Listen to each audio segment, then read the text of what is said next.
నమస్కారం, ఇది సంగతికి స్వాగతం. ఆసేతు హిమాచలం పిల్లలు పెద్దలు ఎంతో ఆనందంగా జరుపుకునే పండుగ దీపావళి. ఆనందోత్సాహాలతో జాతి కుల మత వర్గ భేదాలకు అతీతంగా అందరూ సమైక్యంగా జరుపుకునే దివ్యదీప్తుల పండుగ. అంత విశిష్టత కలిగిన దీపావళిలో లక్ష్మీ పూజకు ఎంతో ప్రాధాన్యం ఉంటుందో బాణాసంచా కాల్పులకు అంతకు 10 రెట్లు ప్రాధాన్యం ఉంటుంది. టపాసుల మోతలు, చిచ్చుబుడ్ల వెలుగులు, ఆకాశంలో రంగులు వెదజల్లే తారాజువ్వలతో ఆ రోజు పిల్లా పాప అంతా సందడి చేస్తారు. అయితే ఆ సరదాయే ఇప్పుడు ప్రమాదంగా మారింది. దీపావళి వెలుగుల్ని చీకటమయం చేసేందుకు చైనా మందుగుండు రూపంలో పెను ప్రమాదం ముంచుకొస్తోంది. ఇప్పటి వరకు ప్లాస్టిక్ వస్తువులు, బొమ్మలు, ఎలక్ట్రానిక్స్, ఎలక్ట్రికల్స్, మొబైళ్ల వరకే పరిమితమైన చైనా వస్తువులు దీపావళి టపాసుల రూపంలోనూ దేశంలోకి ప్రవేశించాయి. ఎంతో ప్రమాదకరమైన ఈ సామాగ్రి అసలు భారత్లోకి ఎలా వస్తోంది? మన విపణిలోకి చేర్చేదెవరు? ఈ వస్తువులతో కలిగే దుష్పరిణామాలు ఏమిటి?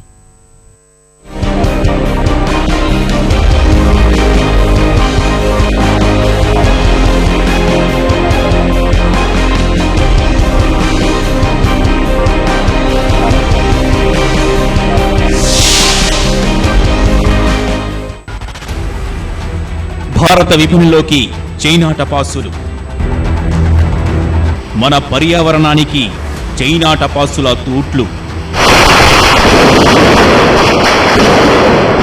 భారీగా ఆదాయం కోల్పోతున్న కేంద్ర ప్రభుత్వం. పౌరాణిక నేపథ్యం సహా వాతావరణంలో వచ్చే మార్పులకు అనుగుణంగా జరుపుకునే దివ్యమైన పండుగ దీపావళి. ఉత్సాహభరిత వాతావరణంలో జరిగే ఈ పండుగ కోసం మతాబులు, చిచ్చుబుడ్లు, టపాసులు ఇలా భిన్న రకాల మందుగుండు సామగ్రి విపణిలో లభిస్తోంది. మన దేశంలో ప్రధానంగా తమిళనాడులోని శివకాశి పట్టణం మందుగుండు సామగ్రి తయారీకి పేరుగాంచింది. అక్కడ 800కు పైగా బాణాసంచా తయారీ యూనిట్లు ఉన్నాయి. వాటిపై ఆధారపడి 5 లక్షల మంది జీవిస్తున్నారు. తర్వాత పశ్చిమ బంగా, గుజరాత్లోని కొన్ని ప్రాంతాల్లోనూ ఈ సామగ్రి తయారీ పరిశ్రమలు ఉన్నాయి. అయితే అక్కడ ఉత్పత్తి అయ్యే మొత్తం చాలా తక్కువనే చెప్పాలి.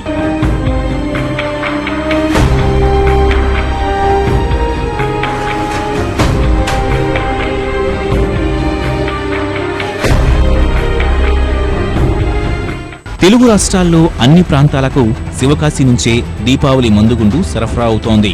ఆంధ్రప్రదేశ్లోని దీపావళికి 100 కోట్లకు పైగా వ్యాపారం జరుగుతోంది. ఆ రాబడే చైనా వ్యాపారుల్ని ఆకర్షిస్తోంది. చైనా మందుగుండు సామగ్రి అక్రమంగా దేశంలోకి ప్రవేశించిందన్న వార్తలు కలవరానికి గురిచేస్తున్నాయి. అక్కడి నుంచి వచ్చే మందుగుండుకు దేశంలో ఎక్కడా అనుమతి లేదు. అయినా సముద్ర మార్గం గుండా చెన్నై పోర్టుకు భారీగా సరుకు వస్తోంది. అక్కడి నుంచి కంటైనర్లలో విజయవాడ, విజయనగరం, తాడేపల్లిగూడెం, విశాఖపట్నం, తిరుపతి, హైదరాబాద్ వంటి ప్రాంతాలకు తరలిస్తున్నారు. చైనా నుంచి ఈ సరుకు ఎవరు రప్పిస్తున్నారు, నిఘా కళ్ళు గప్పి దేశంలోకి ఎలా ప్రవేశిస్తున్నాయి అనేది ఖచ్చితంగా తెలియట్లేదు. సాధారణంగా మన హోల్సేల్ వ్యాపారులు శివకాశి నుంచి 5-6 నెలల ముందుగానే కావలసిన మందుగుండు సామగ్రికి ఆర్డర్ ఇస్తారు. పేలుడు పదార్థాల చట్టం కింద అనుమతులు తీసుకుంటారు. వివిధ రకాల పన్నులు చెల్లిస్తారు. చైనా నుంచి వచ్చే సామగ్రి ఇవేం లేకుండానే దక్షిణ భారత విపణిలోకి ప్రవేశిస్తోంది. పైకి వెళ్ళిపోయే డిస్ప్లే అయిపోయినప్పుడు మామూలుగా మన బాంబులు పేలినట్టు కాకుండా దానికన్నా కొంచెం వెలుతురు ఎక్కువ వచ్చి కాల్షియం, పొల్యూషన్ ఇలాంటివన్నీ దాని మీద బయటకు ఎక్కువగా వస్తున్నాయండి. అది కానీ ఈ మార్కెట్లో అవి లేవు. ఇవన్నీ కలిపి మద్రాసు నుంచి దిగుమతి అవుతున్నాయి. మద్రాసు నుంచి ఇక్కడ హోల్సేల్ డీలర్లు ఎవరూ లేరు. విజయవాడలో కానీ, గన్నారం కానీ, తాడేపల్లి గూడెం కానీ, మంగళగిరి కానీ, ఒంగోలు కానీ అలాంటి తెచ్చేవాళ్ళు ఎవరు లేరు. వీళ్ళు మొత్తం స్టాండర్డ్ ఐటమ్స్ కొనుక్కొచ్చి అమ్ముతారు ఇక్కడ. మరి ఎలా బయటకు వస్తున్నాయి, ఎలా జరుగుతుంది అనేది మనకి పర్టికులర్గా తెలియదు. ఈ గుట్కాలు పర్చేజ్ చేసే వాళ్ళు ఎవరో మన భవానీపురంలో పట్టుకున్నారంట. అది ఏ రకంగా మార్కెట్ చేస్తారో, ఎవరికి ఇచ్చి పర్చేజింగ్ చేసి అమ్ముతారో అనేది మాకు అవగాహన లేదు ఇంతవరకు. అయితే ఈ చైనా ఐటమ్ అసలు ఎక్కడ తయారవుతుంది, ఏ రకంగా వస్తుంది అనేది కూడా మాకు ఇంతవరకు సరైన అవగాహన లేదు ఇంతవరకు. అయితే దీని ఎఫెక్ట్ మీకు బాగా చూపిస్తుందని వచ్చిన కన్జ్యూమర్స్ చెబుతున్నారు. భవిష్యత్తులో మీకు చైనా ఐటమ్స్ వస్తాయి, దీని ఎఫెక్ట్ శివకాశికి ఉంటుంది. ఈ ఐటమ్స్ ఏ రకంగా పర్చేజ్ చేస్తారు ఏంటి అనేది అవగాహన లేదు. అసలు చైనా వస్తే దాని లైసెన్స్ సపరేట్ ఉంటుందా? మాది చెన్నై లైసెన్స్ అండి, హోల్సేల్ లైసెన్స్. మరి ఈ చైనా ఐటమ్స్ అమ్మాలంటే యాక్చువల్గా దానికి లైసెన్స్ సపరేట్ ఉంటుంది. చైనా నుంచి వచ్చే బాణాసంచాతో చాలా ఇబ్బందులే ఉన్నాయి. సాధారణంగా చైనా నుంచి దిగుమతి అయ్యే వస్తువుల్లో నాణ్యతా ప్రమాణాలు ఉండవు. దీపావళి బాణాసంచా సైతం ఇలానే తయారు చేసి మన విపణిలోకి ఇబ్బడి ముబ్బడిగా పంపిస్తున్నారు. మనం 50 డెసిబుల్స్ శబ్దానికి మించి వింటే ప్రమాదం. సాధారణంగా పొటాషియం నైట్రేట్, అల్యూమినియం పొడిని బాణాసంచా తయారీకి వినియోగిస్తారు. అంతకుమించి ప్రమాదకరమైన రసాయనాలేవి వాడకూడదు. శివకాశి సంస్థలు ఆ మేరకు ప్రమాణాలు పాటిస్తూ బాణాసంచా ఉత్పత్తి చేస్తున్నాయి. చైనా నుంచి వచ్చే సరుకులో పొటాషియం క్లోరైడ్, పేర్ క్లోరైడ్ వంటి హానికర రసాయనాలు ఉన్నట్లు అక్కడి వ్యాపారులు ఆందోళన వ్యక్తం చేస్తున్నారు. ఆ రసాయనాలకు పేలుడు స్వభావం చాలా ఎక్కువ కావటం వల్ల ప్రమాదాలకు తావిచ్చే ముప్పు ఉంటుంది.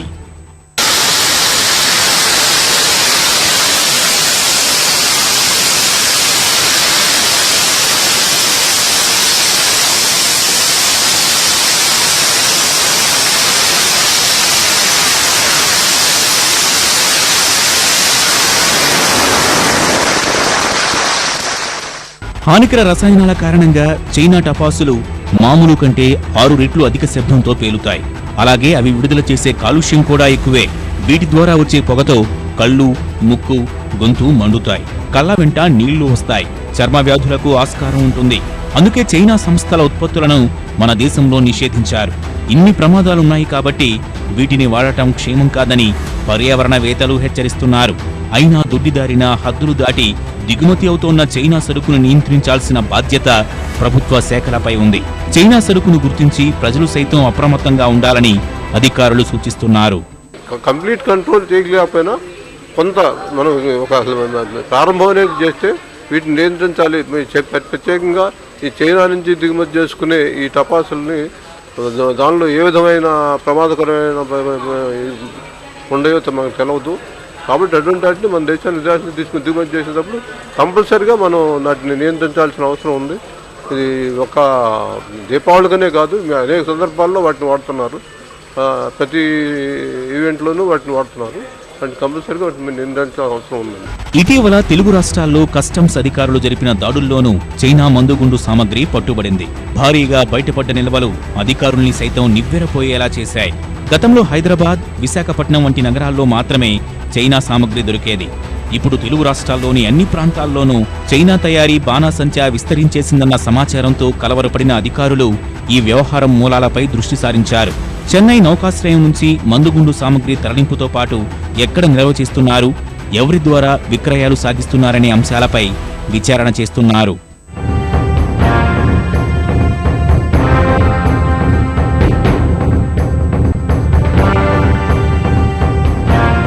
శివకాశి వ్యాపారులు ప్రభుత్వానికి 12.5% కేంద్ర ఎక్సైజ్ సుంకం, 15% విలువ ఆధారిత పన్ను, 2% కేంద్ర అమ్మకం పన్ను చెల్లిస్తారు.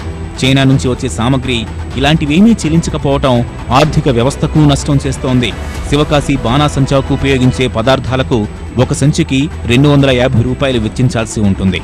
అదే చైనా మందుగుండులోని పొటాషియం క్లోరైడ్ సంచి 25 రూపాయలకే లభిస్తుంది.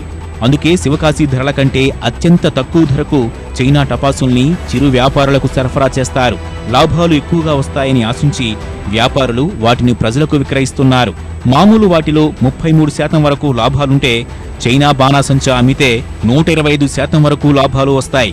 ఈ ఆదాయమే చైనా సరుకు మన విపణిలోకి వచ్చేందుకు కారణం. ఎందుకంటే ఇది 100 రూపాయలు ఉందనుకోండి ఒక ఐటెము, అది 50 రూపాయలు మార్కెట్లోకి వచ్చిందనుకోండి, పబ్లిక్ ఏదైనా కాల్చి పారేసే కదా, దానికి ఆకర్షిస్తారు కానీ దీనికి ఆకర్షించరు. మరి భవిష్యత్తులో అది కనుక మార్కెట్ చేస్తాం మేము కూడా ప్రత్యామ్నాయం చూసుకోవాలి. అది ఈ శివకాశి క్రాకర్స్ మానేయాల్సిన పరిస్థితి ఏర్పడుతుంది. అది దానివల్ల ప్రజలకు ఎంత ఇబ్బంది అనేది మనకు తెలియాలి కదా. అసలు ఇప్పుడు ప్రజలకు ఇబ్బంది అయ్యే ఐటమ్ అనుకోండి, అది గవర్నమెంట్ ఆపేసేయాలి చైనా ఐటమ్ రాకుండా. అది కన్జ్యూమర్ ఇప్పుడు ఒక ప్రోడక్ట్ తీసుకున్నాం అనుకోండి, దానివల్ల ప్రజలకు ఇబ్బంది అనుకుంటే దాన్ని గవర్నమెంట్ ఆపేయాలి అని చెప్పి దాన్ని మార్కెట్లో రిలీజ్ చేయకుండా చూసుకోవాల్సిన పరిస్థితి గవర్నమెంట్ది. ఈ పరిణామం శివకాశిలో వ్యాపారాన్ని తీవ్రంగా దెబ్బతీసింది. గత ఏడాది 6,000 కోట్ల రూపాయల వ్యాపారం జరగ్గా ఈ ఏడాది అది 4,000 కోట్లకు పడిపోయింది. గత ఏడాది 100 మెట్రిక్ టన్నుల చైనా సరుకు మన దేశంలోకి వచ్చింది. ఈ ఏడాది 300 మెట్రిక్ టన్నుల సరుకు భారత్లోకి ప్రవేశించినట్లు అధికార వర్గాల అంచనా. ఫలితంగా బాణాసంచా తయారీ నమ్ముకున్న వేలాది కార్మిక కుటుంబాలు రోడ్డున పడుతున్నాయి. ఈ అంశంపై దాఖలైన వ్యాజ్యంపై స్పందించిన మద్రాస్ హైకోర్టు దేశంలోకి అక్రమంగా రవాణా అవుతోన్న చైనా బాణాసంచాపై తీవ్ర నిఘా పెట్టి నిరోధించాల్సిందిగా ప్రభుత్వ యంత్రాంగానికి ఆదేశాలు జారీ చేసింది. హైకోర్టు సూచన మేరకు రెవెన్యూ, కస్టమ్స్, పోలీస్ అధికారులు బాణాసంచా దుకాణాలలో ప్రత్యేక నిఘా పెట్టారు. మన శివకాశి మన Indian fire crackers production vent down by 30%. మన exports use to be in the case of nearly around 6,000 crores ఉన్నాయి. మన Indian fire crackers 4,000 crores per annum దిగిపోయింది. మన డొమెస్టిక్ ఇండస్ట్రీ చాలా దెబ్బతిన్నది. మన ఫైర్ క్రాకర్స్లో ఆల్మోస్ట్ మన ఇండియాలో నాకు తెలిసినంత వరకు ఆల్మోస్ట్ 500 యూనిట్స్ ఉన్నాయండి. Nearly 5 lakh people depend upon our Indian fire crackers industry. Industry మొత్తం దెబ్బతినిపోతుంది because of the Chinese fire crackers arrival to India. ఇంత పెద్ద ఎత్తున చైనా మన దేశానికి బాణాసంచా ఎలా దిగుమతి చేస్తోంది? ఇక్కడి కంటే అక్కడ భారీ ఉత్పత్తి ఎలా సాధిస్తున్నారు అంటే ప్రధాన కారణం యాంత్రీకరణ. అసలు బాణాసంచాకు ఆద్యులు చైనీయులే అని అంటారు. వారి నుంచి అందిపుచ్చుకున్న పరిజ్ఞానంతోనే శివకాశీలో బాణాసంచా తయారవుతుందని ఒక ప్రచారం. అయితే శివకాశీలో ఇప్పటికీ పాత పద్ధతిలో బాణాసంచా కార్మికులు చేతితోనే తయారు చేస్తారు. చైనాలో మాత్రం ఈ పరిశ్రమలోకి ఆధునిక యంత్రాలు ప్రవేశించాయి. కొత్త తరహా బాణాసంచా పదార్థాలు తక్కువ ఖర్చు, తక్కువ సిబ్బందితో తక్కువ సమయంలో పెద్ద మొత్తంలో ఉత్పత్తి చేయగల సామర్థ్యం సొంతం చేసుకున్నారు. అందుకే వాటిని భారీగా ఉత్పత్తి చేసి భారత్కు ఎగుమతి చేస్తున్నారు.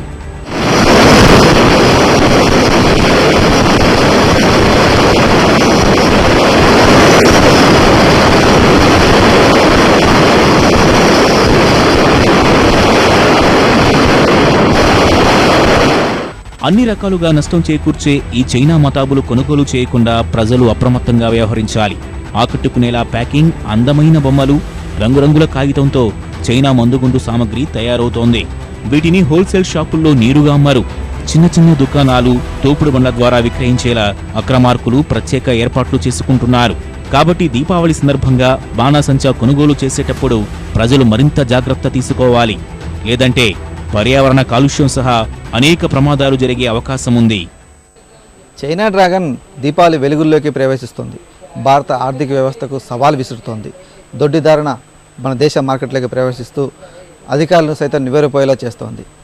ఇవే ఇంకా పూర్తి స్థాయిలో భారత మార్కెట్ను ఆక్రమిస్తే దేశంలో ఉన్నటువంటి చిరు వ్యాపారులందరూ కూడా నష్టపోయే ప్రమాదం తీవ్రంగా పొంచి ఉందని చెప్పాలి. అదేవిధంగా పర్యావరణానికి కూడా పెను ప్రమాదం ముంచి ఉందని చెప్పేసి నిపుణులు హెచ్చరిస్తున్నారు. కెమెరామెన్ సురేష్తో పూర్ణచంద్రశేఖర్, ఈటీవీ న్యూస్, విజయవాడ. దీపావళి పండుగ రంగుల కళ తెస్తుంది, వెలుగులు విరజిమ్ముతుంది. చిన్న పెద్ద తేడా లేకుండా అందరి ముఖాల్లో ఆనందం నింపుతుంది. చిటపటలాడే చిచ్చుబుడ్లు, టపటపా పేలే టపాకాయలు, కాంతిని నింపే మతాబులు, ఆకాశాన్ని రంగులమయం చేసే తారాజువ్వలు, ఇలా దీపావళి వస్తూనే బాణాసంచా హంగామాతో సందడి చేస్తుంది. కానీ ఇదంతా నాణానికి ఒక పార్శ్వం మాత్రమే. వెలుగులు పంచే అదే బాణాసంచా విషాదం మోసుకొచ్చే ప్రమాదము ఉంది.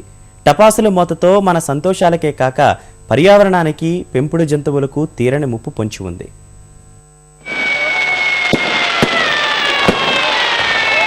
నాలుగు గంటల సందడి కోసం వేల కోట్ల ఖర్చు. వెలుగు జిలుగుల వెనుక దాగి ఉన్న చీకట్లు.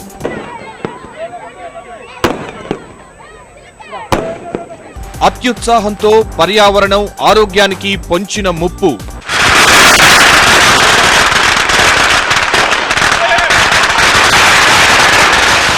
ఆ వెలుగులు వద్దంటూ విజ్ఞాన కాంతులు పంచుతున్న ప్రకృతి ప్రేమికులు.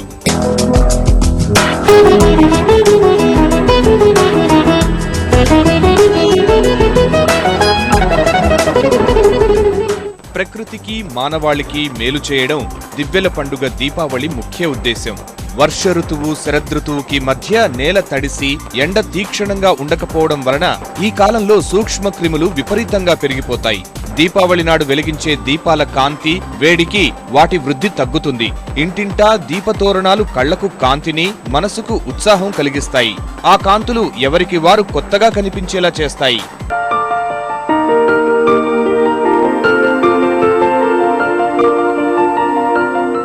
ప్రస్తుతం దీపావళి పండుగ తీరుతెన్నులు చూస్తే అదంతా గతకాలం మాటేమోననిపించక మానదు. దీపావళి అంటే బాణాసంచా కాల్చడం మాత్రమే అన్నట్లు తయారైంది పరిస్థితి. కేవలం నిమిషాల పాటు సంతోషం కోసం ప్రకృతికి హాని చేయడమే ప్రస్తుత ఉద్దేశంగా మారిందంటే అతిశయోక్తి లేదు. మనం కాల్చే బాణాసంచా ఏ విధమైన ప్రభావం చూపుతోంది, పర్యావరణానికి ఎలాంటి హాని చేస్తోందని ఆలోచిస్తే రసాయన వెలుగులు ఎంత ప్రమాదకరమో అర్థమవుతుంది. సమస్య తీవ్రత గుర్తించిన సర్వోన్నత న్యాయస్థానం కూడా బాణాసంచా వినియోగంలో అదుపులో ఉండాలని అభిప్రాయపడింది. దీపావళి రాత్రి 10 నుంచి ఉదయం 6 గంటల వరకు ఎలాంటి మోతా వినిపించకూడదని ఆదేశించింది. బాణాసంచాపై పూర్తి నిషేధానికి వద్దన్న న్యాయస్థానం పరిమితులు మాత్రం పాటించాలని స్పష్టం చేసింది. కేంద్ర రాష్ట్ర ప్రభుత్వాలు బాణాసంచా కాల్చడం, కాలుష్యంపై ప్రజలకు అవగాహన కార్యక్రమాలు నిర్వహించాలని ఆదేశించింది. ఆ మేరకు అక్టోబర్ 31 నుంచి నవంబర్ 12 వరకు అవగాహన, చైతన్య ప్రకటనలు ప్రదర్శించాలని సూచించింది. పక్కింటి వారు 10,000 వాలా కాలుస్తున్నారు, మనం 20,000 వాలా కాల్చేద్దాం అనే పోటీతత్వం పర్యావరణానికి మరింత హాని చేస్తోంది. మైమరిచిపోయి బాణాసంచాను కాల్చడం వల్ల ప్రకృతికి మాత్రమే కాదు, వాటిని కాల్చేవారికి, చూసేవారికి కూడా హాని జరుగుతోందన్నది వాస్తవం. ఏదైనా బండి నుంచి పొగ వస్తేనే ముక్కు మూసుకుని కాలుష్యం బారిన పడకూడదని జాగ్రత్త పడేవారెందరో చేతులతోనే ప్రమాదకర రసాయనాలు మండిస్తూ ఆపదల్ని ఆహ్వానిస్తున్నారు. వాటి నుంచి విడుదలయ్యే వాయువులు ఎంతటి ప్రమాదకరమైనవి, బాణాసంచా పేలుళ్ల ద్వారా వచ్చే మోతలు చేస్తున్న హానేమిటి అన్న వాస్తవాలను మరచిపోతున్నారు.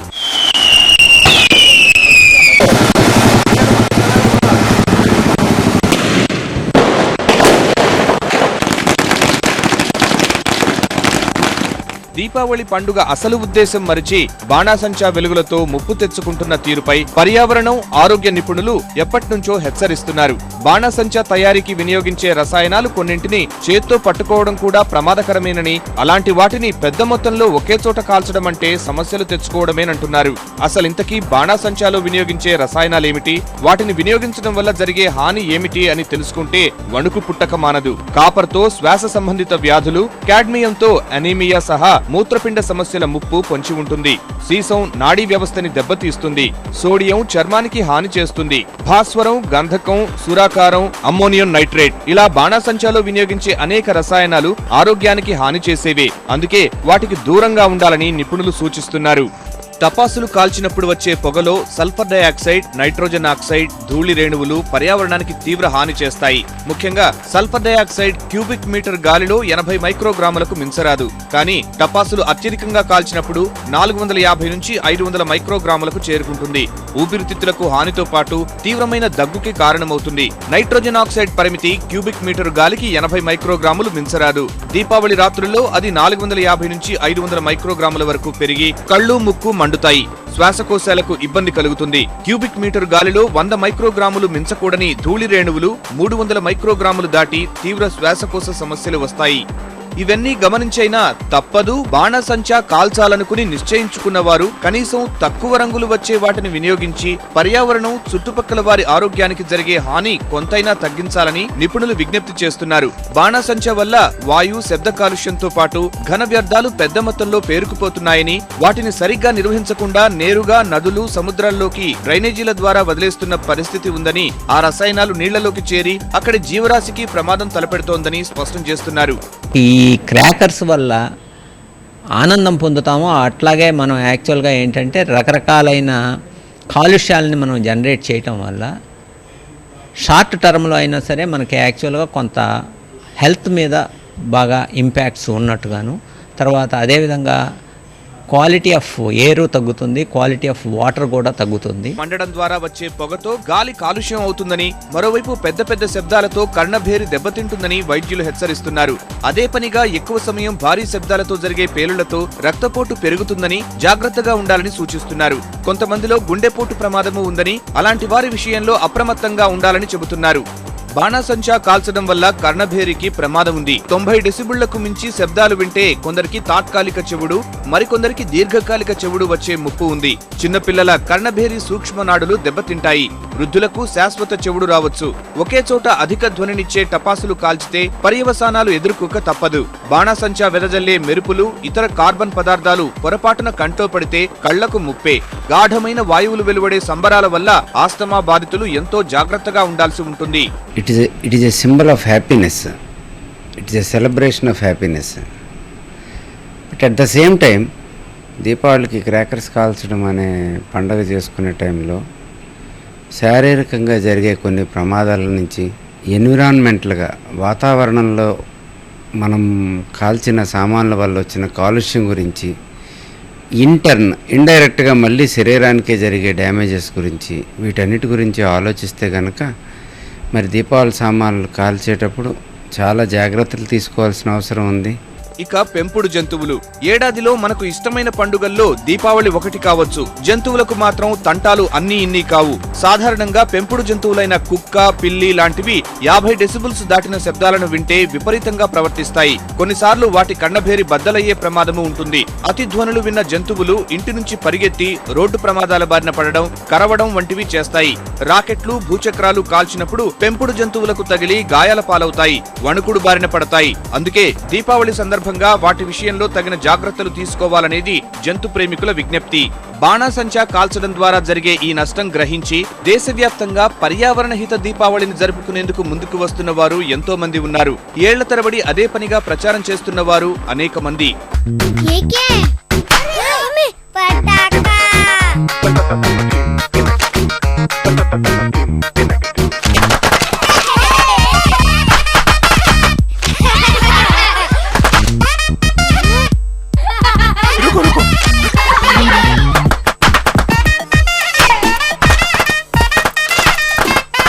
अब ये क्या नया शुरू किया है? कुछ अच्छा ही शुरू किया है।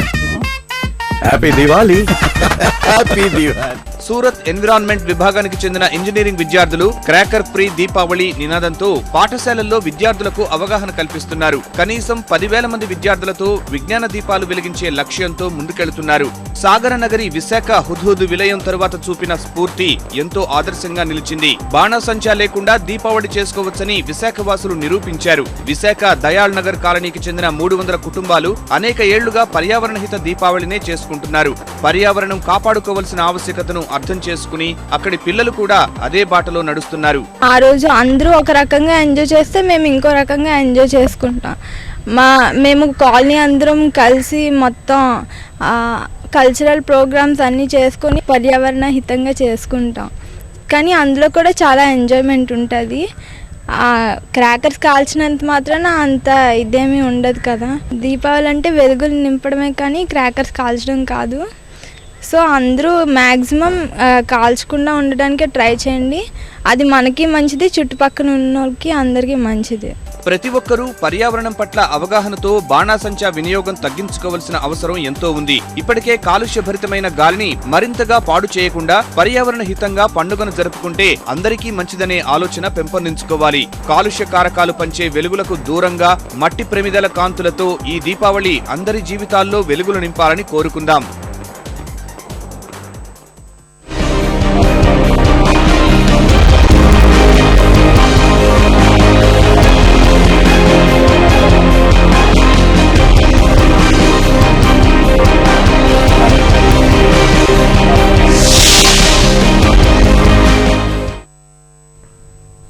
మరిన్ని విభిన్న అంశాలతో మరో ఇది సంగతిలో కలుద్దాం. నమస్కారం.